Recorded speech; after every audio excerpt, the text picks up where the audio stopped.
Здравей! Знаеш ли кои са петте страхове, които всъщност ни отдалечават от щастливата ни връзка, вместо, както си мислим, да ни предпазват от нови болки? Мадлена Огафари го е казала най-точно.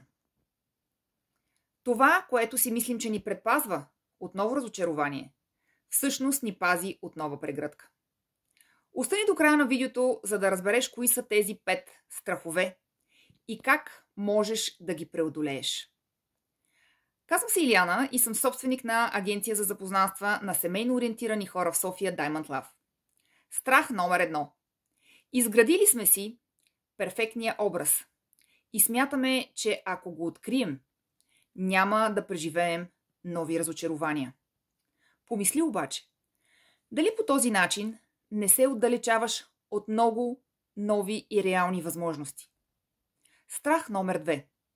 Поставяме всяка дума под въпросителна. Съмняваме се във всичко и търсим във всеки израз червените знаменца, които ще ни подскажат, че е възможно отново да изживеем разочарование. Страх номер 3. Не допускаш никого близо до себе си, като си мислиш, че така си в безопасност. Страх номер 4. Сравняваш новия с стария партньор и така не даваш никаква възможност на настоящето. И страх номер 5. Обвиняваш за всичко себе си. Смяташ, че ти си проблема, за да нямаш човек, с когото да изживееш хармонична и щастлива връзка до себе си и в живота си. Решението не е да спреш да се страхуваш, а въпреки страховете си, да продължиш и да действаш с малка стъпка по стъпка напред. Съсредоточи се в настоящето. В момент, в който се върнеш мислено назад, направи усилия и се върни тук и сега. Помисли за нещо, което те радва.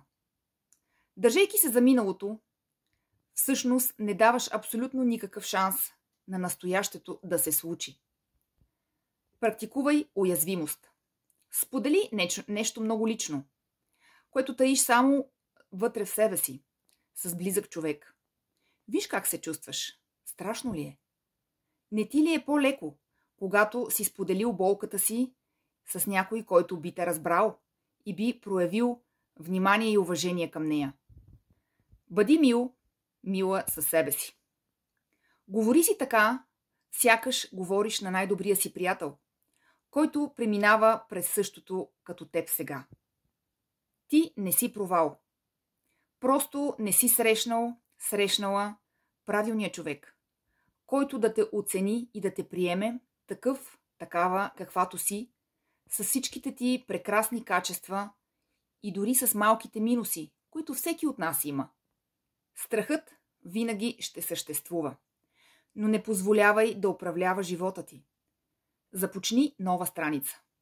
Без стари бележки, без съмнения и без страхове.